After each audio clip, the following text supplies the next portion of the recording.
Party की विचारधारा, Bharatiya Janata party की विचारधारा और उसके अनुशासन को ये लोग अंगीकार कर लेंगे तो निश्चित रूप से कहीं कोई मंत्रिमंडल के गठन में कोई कठिनाई नहीं आएगी। इस सलाह, इस मशवरे, इस नसीहत पर गौर कीजिए। ये इशारा कांग्रेस से बीजेपी में शामिल हुए ज्योतिरादित्य सिंधिया के समर्थकों को पूर्व मंत्री गौरीशंकर शेजवार का है, जिनका कहना है कि कांग्रेस से आए सभी नेताओं को पार्टी के अनुसार चलना होगा। शेजवार की माने तो कार्यकर्ताओं के सम्मान का ख्याल रखकर चुनाव लड़ेंगे तो विजयी जरूर होंगे। साथ ही उन्होंने मंत्रिमंडल विस्तार में देरी पर कहा कि जब दो पार्टियों का विलय होता है तो अस्तित्व में रहने वाली पार्टी की विचारधारा और अनुशासन मान्य होता है। जब दो पार्टियों में विलय होता है और जो पार्टी अस्तित्व में रहती है उसकी विचारधारा और उसका अनुशासन मान्य रहता है। दूसरी परिस्थिति यह है कि यदि एक पार्टी और एक घटक मिलके यदि सरकार बनाते हैं तो इसमें अनुशासन की और विचारधारा की मानने की आवश्यकता इसमें नहीं है। आगामी दिनों में होने वाले 24 उपचुनाव और मंत्रिमंडल विस्तार पर बीजेपी में सुगबुगाहट है, तो वहीं दूसरी ओर इस नसीहत पर कांग्रेस चुटकी ले रही है। भारतीय जनता पार्टी के अंदर सिंधिया गुट के शामिल होने से जो सरफटुअल चल रही है, उस सरफटुअल में हर जगह से ऐसे ऐसे संदेश आ रहे हैं कि जो बताता है कि भारतीय जनता पार्टी एक बहुत ही बड़े परेशानी में फंसी हुई है। मंत्रिमंडल का गठन नहीं हो पा रहा है। कांग्रेस भले ही इसे भाजपा का अंदरूनी मामला बताए, लेकिन कांग्रेस से बागी जो अब भाजपा के साथ हैं, उन्हें तालमेल बैठाने की जरूरत है। अब इसे दबी जुबान से मंत्रिमंडल विस्तार के पहले नसीहत कहें या भाजपा की अंतर्कलह, लेकिन ऐसा लगता है कि विस्तार की राह आसान नहीं होगी। News desk, IND 24।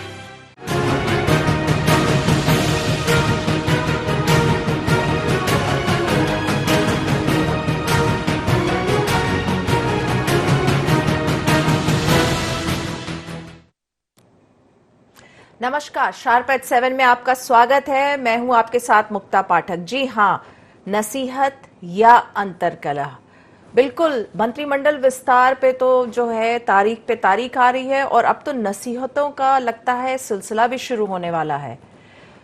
भाजपा के वरिष्ठ नेता उन्होंने कहा है कि जो पार्टी की विचारधारा है उसके हिसाब से सिंधिया समर्थकों को अपने आप को ढालना चाहिए।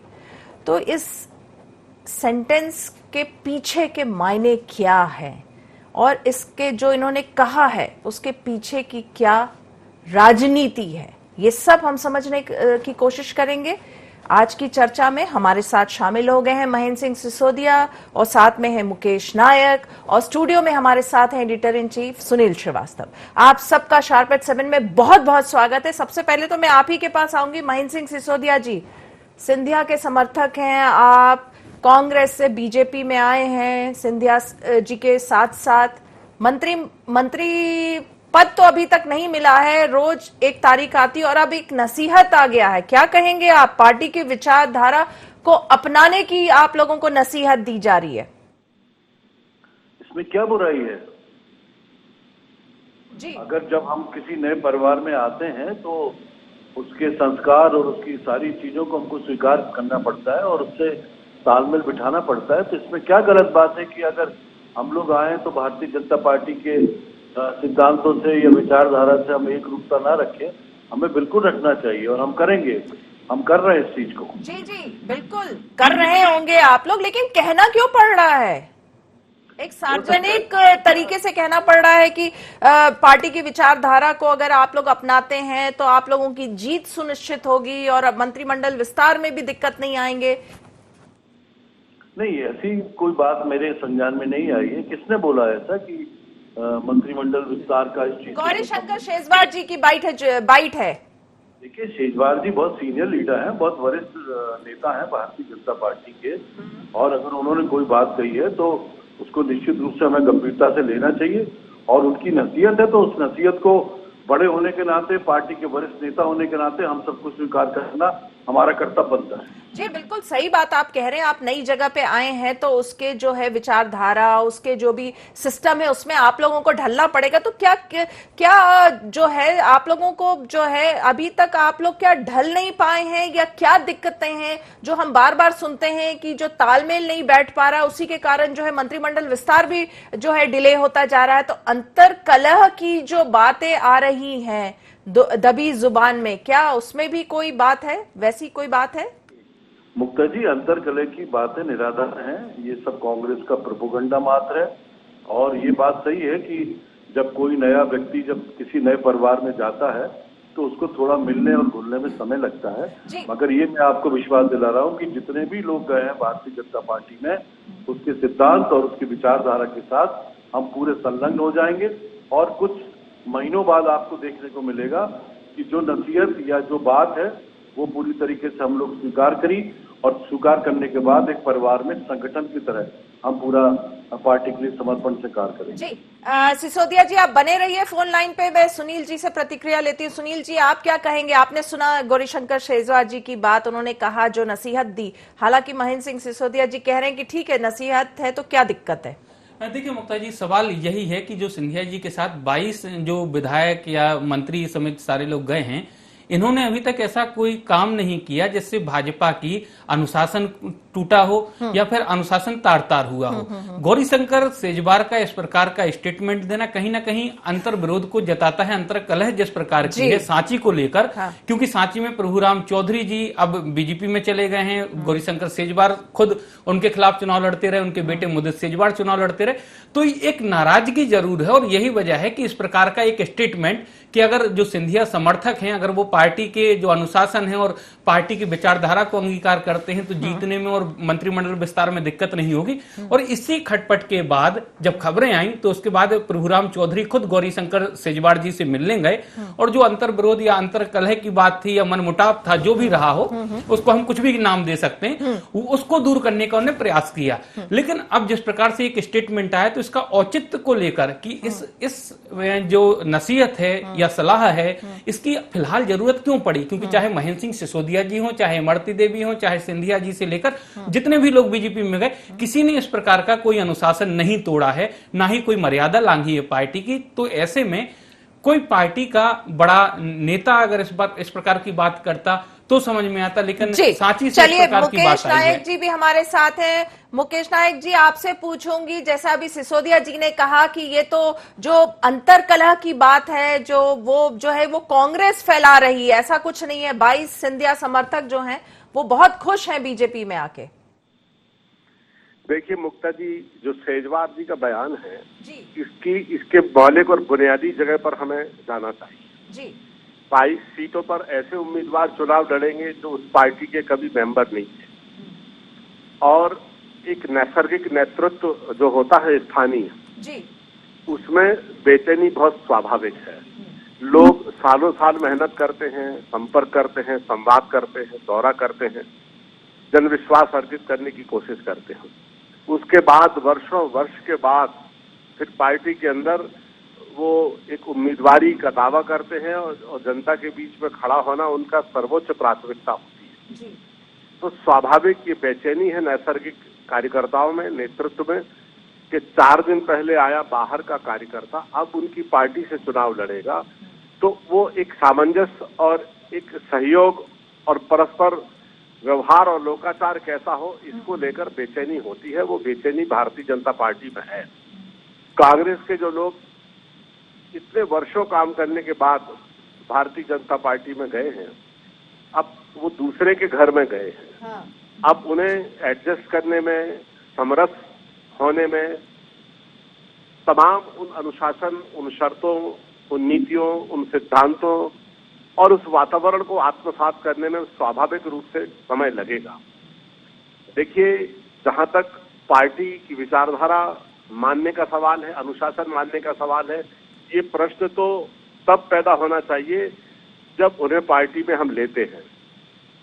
इस तरह का बयान, जबकि वो पार्टी ज्वाइन कर चुके हैं, ये तय हो चुका है कि वो भारतीय जनता पार्टी से चुनाव लड़ेंगे, उसके बाद इस तरह का बयान आना इसी नैसर्गिक नेतृत्व की एक बेचैनी का परिणाम है।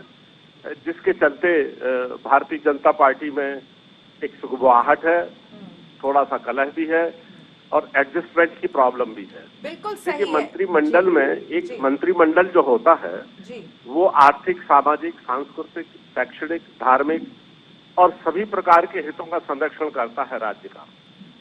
और 6 महीने तक मंत्रिमंडल नहीं बनना, 1.5 साल पहले ही निकल गया, तो निश्चित रूप से भारतीय जनता पार्टी को जो बीजेपी में लोग गए हैं और जो बीजेपी में लोग हैं उनमें समरस भाव बनाने में समस्या तो है, क्योंकि भारतीय जैसे सागर जिला है, एक उदाहरण है।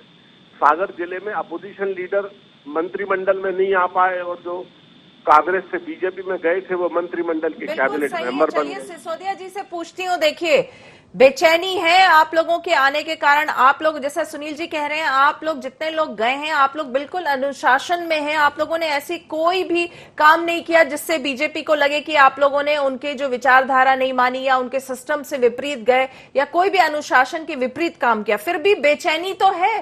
पुराने वरिष्ठ जो बीजेपी के लोग हैं उनके अंदर बेचैनी आप लोगों के आने से। देखिए, मैं इसको बेचैनी शब्द नहीं कहूंगा, ये एक एडजस्टमेंट की बात है कि जब एक व्यक्ति दूसरे परिवार में जाता है तो निश्चित रूप से एडजस्टमेंट करने में थोड़ा समय लगता है और ये एडजस्टमेंट हो जाएगा और एक दूसरे के हम लोग समरस भी हो जाएंगे, जैसा मुकेश नायक जी ने कहा, वो बिल्कुल चिंता ना करें। और मैं मध्य प्रदेश की बात छोड़िए, क्या कांग्रेस पार्टी ने महाराष्ट्र में दूसरे दलों के साथ कॉलिशन गवर्नमेंट नहीं बनाई? क्या शिवसेना, जिन्होंने आदरणीय सोनिया गांधी और आदरणीय राहुल गांधी जी को गालियों से देकर बात की, क्या कांग्रेस ने तब नहीं सोचा कि एक सिसोदिया जी बीच में रोकूंगे आपको। देखिए, गठबंधन अलग होता है और पार्टी छोड़ के दूसरी पार्टी जाना अलग होता है ना। आप चिंता मत करिए, आप बिल्कुल निश्चिंत रहिए, कोई बेचैनी पार्टी में नहीं है। और जहां तक मंत्रिमंडल की बात है, हम लोग साधारण कार्यकर्ता के रूप में भारतीय जनता पार्टी में आए। अगर भारतीय जनता पार्टी मंत्री बनाए तो उनका अभिनंदन है, धन्यवाद है, और ना बनाए तो भी अभिनंदन और धन्यवाद। तो 22 जो आप लोग विधायक आए हैं, आप लोगों को जो टिकट दिया जाएगा, अगर उसी के कारण तो पूरा जो है अंतरकलह है कि जो पुराने वहां के जो बीजेपी के नेता उनको टिकट नहीं मिलेगा, आप लोगों को उपचुनाव में दिया जाएगा। देखिए, बहुत सीधी सी बात है। आज भारतीय जनता पार्टी के कार्यकर्ताओं से मेरी लगातार संपर्क है, अभी मैं मीटिंग लेके आ रहा हूँ। हमारे यहाँ इस तरह की कोई बात नहीं है, बल्कि भारतीय जनता पार्टी का कार्यकर्ता और उनके नेता इस बात के लिए हमको धन्यवाद ज्ञापित कर रहे हैं कि आपने मध्य प्रदेश में हमारी सरकार बनाई है, आपने एक बहुत बड़ा बलिदान और त्याग किया है, और हम लोग, अब हमारी जिम्मेदारी बनती है कि आप सबका स्वागत करें, अभिनंदन करें और प्रत्येक व्यक्ति को हम चुनाव में जिता कर आए। ये भारतीय जनता पार्टी के कार्यकर्ताओं का संकल्प है। अगर ऐसा है तो सिसोदिया जी, मंत्रिमंडल क्यों टलता जा रहा है विस्तार? अगर इतना आसान है तो इसका क्या संबंध है? मंत्रिमंडल का इससे कोई संबंध ही नहीं है। ये वैचारिक एकता की बात है, वैचारिक समरसता की बात है। मंत्रिमंडल जब बनेगा, जब बन जाएगा, आप लोग क्यों टेंशन कर रहे हैं? जी जी, चलिए मुकेश नायक जी और सिसोदिया जी आप बने रहिए फोन लाइन पे। वक्त है एक बहुत छोटे से ब्रेक का, शार्प एट 7 में। ब्रेक के बाद हम जल्दी हाजिर होते हैं।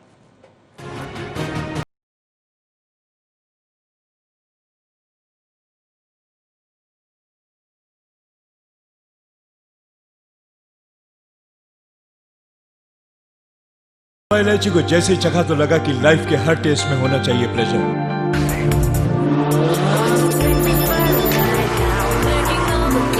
बाबा इलायची, व्हाट्स योर प्लेजर?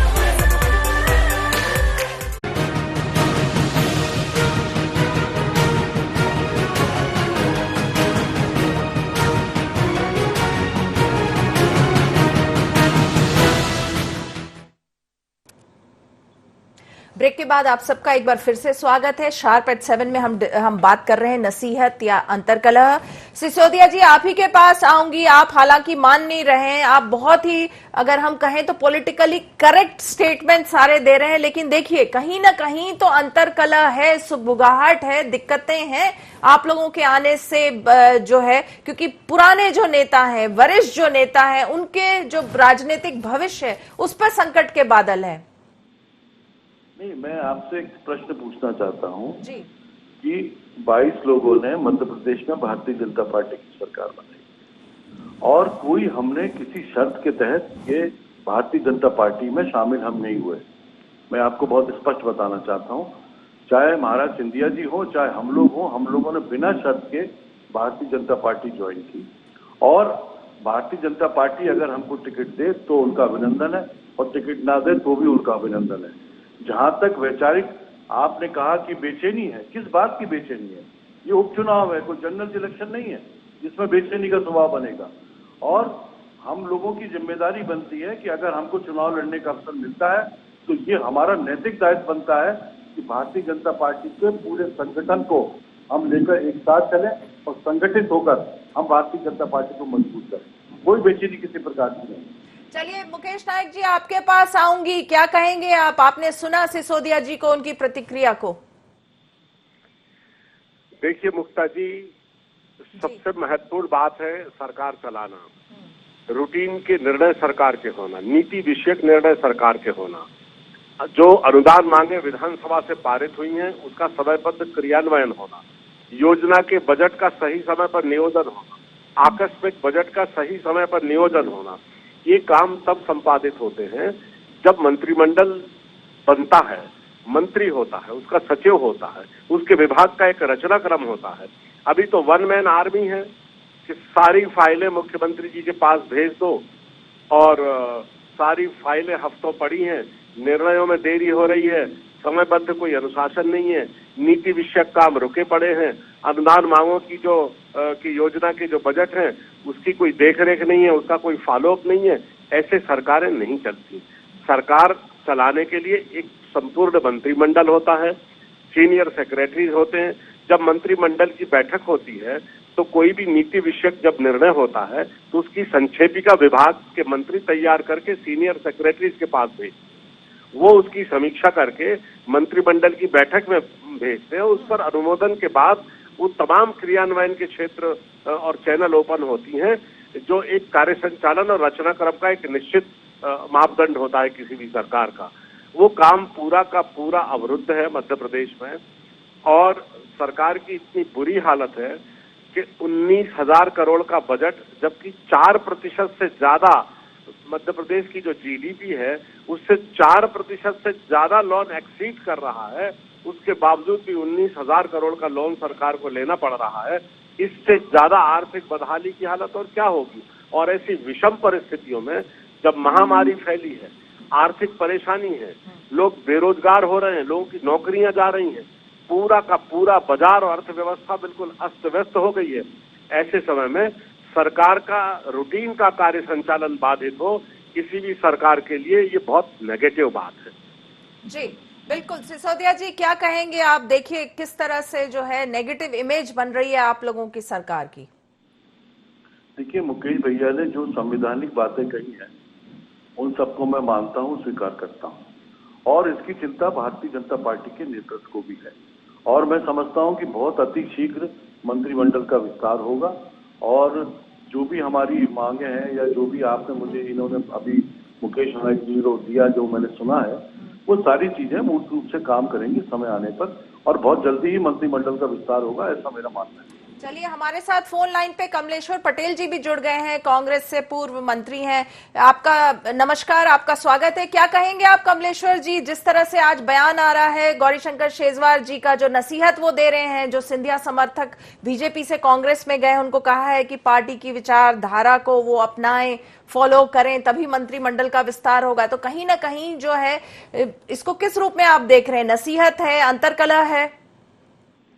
देखिए, जिस तरह से दल बदल के गए हैं और जब जिस संस्था में इतने सालों से काम किए, कांग्रेस पार्टी में काम किया, कांग्रेस पार्टी ने कई बार विधायक का टिकट दिया, मंत्री भी बनाया, इतना मान सम्मान दिया, और जब कांग्रेस पार्टी के नहीं हुए तो भारतीय जनता पार्टी के क्या होंगे? उनकी विचारधारा अपनाने में अब ये कौन सी विचारधारा अपनाएंगे, कब तक में अपनाएंगे? तो भारतीय जनता पार्टी वाले टेस्ट लेते रहे, पर ये कहीं भी जब कांग्रेस में पास नहीं हुए, जिस संस्था ने उनको नाम सम्मान इज्जत दिया, सब चीज शोहरत दी, आज क्या जरूरत थी चुनी हुई सरकार को गिरा के और अब भटक रहे मंत्री बनने के लिए, दरवाजे दरवाजे चक्कर लगा रहे हैं। जनता ने चुन के भेजा था, उनको 5 साल के लिए विधायक बनाया था, तो जब अपनी मतदाताओं को भी नीलाम कर दिया, बेच दिया, मतदाताओं को बेच दिया। इनकी तो दुर्गति होनी है। न भारतीय जनता पार्टी इनको स्वीकार करेगी अंतःमन से, और कांग्रेस से तो इन्होंने दगा दिया ही, और अपने क्षेत्र की जनता को भी दगा दिया है। और चुनाव होने दीजिए, उपचुनाव जब होगा तो इनकी जो स्थिति होगी, ये आप समझ सकते हैं कि इनकी क्या स्थिति होगी चुनाव में। कमलेश्वर पटेल आपके पुराने कलीग हैं, कह रहे हैं दुर्गति होगी आप लोगों की। अब ये तो समय बताएगा कि दुर्गति हमारी होगी कि कांग्रेस वालों की। कुछ महीने हैं, इंतजार करिएगा, सब चौड़े चौड़े में दूध का दूध और पानी का पानी हो जाएगा। जो कमलेश्वर जी ने बात कही कि कांग्रेस पार्टी ने हमको सब कुछ दिया, तो हमने भी अपनी जवानी कांग्रेस पार्टी के लिए लुटाई है। 35 साल, एक 26 साल की उम्र से मैंने स्टार्ट की थी कांग्रेस की राजनीति, और इस सोच के साथ की थी कि जिस पार्टी में है और जिस दिन हमारा अच्छा समय आएगा कि हमारी कांग्रेस पार्टी हमारी जनता के लिए और हमारे लिए अच्छा काम करेगी। मगर जिस पार्टी ने हमको धोखा दिया, जनता के कामों को धोखा दिया, इसलिए हमने सोचा कि साहस के साथ इस अन्याय का और अत्याचार का हमें विरोध करना चाहिए। नुकसान तो कांग्रेस के लोगों को भी हुआ। कांग्रेस के लोग बड़ी जवान से कहते थे कि सही काम नहीं चल रहा, किंतु इनमें साहस और नैतिकता नहीं थी। मगर हमने नैतिकता और साहस के साथ जनता का साथ दिया, अपने नेता का साथ दिया, और भारतीय जनता पार्टी का हमने ज्वाइन करी हमने। और इस विश्वास के साथ कि कोई जितना भी आरोप लगा ले, सत्य परेशान हो सकता है, सत्य पराजित नहीं हो सकता। इस इन्हीं शब्दों के साथ मैं कमलेश्वर जी को कहूंगा कि दुर्गति किसकी होगी, आने वाला समय बताए। चलिए मुकेश नायक जी, एक लाइन में अगर आपकी प्रतिक्रिया ले पाऊं। देखिए, जनादेश की प्रतीक्षा करना होगी। हाँ। और बहुत रोचक होगा ये जनादेश। हाँ। क्योंकि 5 साल के पहले दोबारा जनता के बीच में जाना एक समस्या तो है। उनके पास कहने के लिए कुछ नहीं होगा, इसलिए सिर झुका के ही जनता के बीच में जाएंगे जिन्होंने दल बदल किया। जी चलिए सुनील जी, आपसे प्रतिक्रिया लूंगी एक लाइन में। देखिए मुक्ता जी, बेचैनी तो है, भली महेंद्र सिंह जी नहीं माने, क्योंकि बेचैनी नहीं होती तो गौरीशंकर सेजवार को ऐसा बयान नहीं देना पड़ता। गौरीशंकर बेचैन गोपाल भार्गव और विजय शाह को बंगले पर उनकी मीटिंग नहीं करनी पड़ती, सीएम से मिलने नहीं जाना होता। तो जहां पर भी ये 22 कैंडिडेट उतरने वाले हैं, वहां के स्थानीय कार्यकर्ताओं में इनको लेकर और अपने राजनीतिक भविष्य को लेकर बेचैनी हो, और यही वजह है कि मंत्रिमंडल हो या फिर दूसरी चीजें हो, वो डिले हो रही हैं, और एक जो अंतर विरोध है पार्टी में वो बढ़ रहा है। बिल्कुल। शार्प एट 7 में वक्त हो चला है वाइंड अप करने का। महेंद्र सिंह सिसोदिया जी आपका, कमलेश्वर पटेल जी आपका, और मुकेश नायक जी आप सबका बहुत बहुत धन्यवाद, आप लोग चर्चा में हिस्सा लिए। तो ये जो हम बात कर रहे थे नसीहत या अंतरकलह, जो ये बार बार बात आ रही है, ये जो 22 सिंधिया समर्थक कांग्रेस से बीजेपी की ओर आए हैं, जिसके कारण जो है बीजेपी में जो है सामंजस्य कहीं ना कहीं नहीं बैठ पा रहा है। बीजेपी के जो वरिष्ठ नेता हैं, उनके जो राजनीतिक भविष्य है उस पर संकट का बादल लहरा रहा है। तो वो सब कारण है जो जिसके कारण है आज जो वरिष्ठ नेता हैं, जो नेता वो लीडर ऑफ ऑपोजिशन भी रहे हैं विधानसभा में, उन्होंने ये कह डाला कि इनको जो है पार्टी की विचारधारा को अपनाना पड़ेगा। तो आज पहली बार एक नसीहत खुल के सामने आई है। आगे देखिए और क्या होता है, क्योंकि 24 विधानसभा सीटों में उपचुनाव होने हैं, मंत्रिमंडल विस्तार हुआ नहीं है, उपचुनाव है, और अभी 18 तारीख को राज्यसभा भी है। तो बहुत सारी चीजें हैं। शार्प एट 7 में आज बस इतना ही। आप बने रहिए IND 24 के साथ। नमस्कार।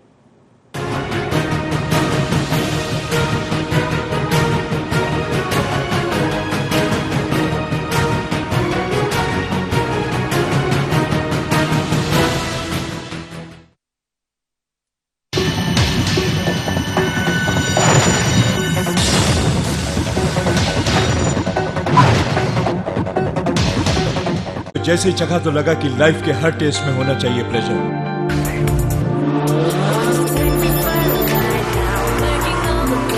Baba Ilaichi, what's your pleasure?